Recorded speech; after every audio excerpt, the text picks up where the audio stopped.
Ayun, binabrush na niya. Natanggalan niya na ng brush.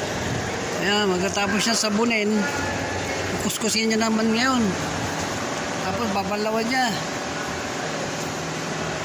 Yung pala paglinis niyan, ano, mano-mano.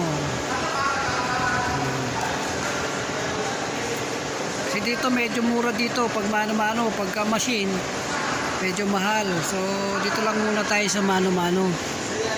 Kasi pag machine na yung ginamit, medyo may kamahalan ng pa-carwash. Dito lang tayo sa afford lang natin.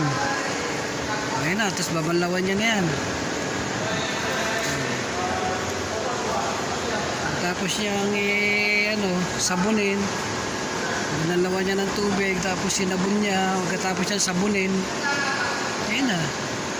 Para po more, subscribe.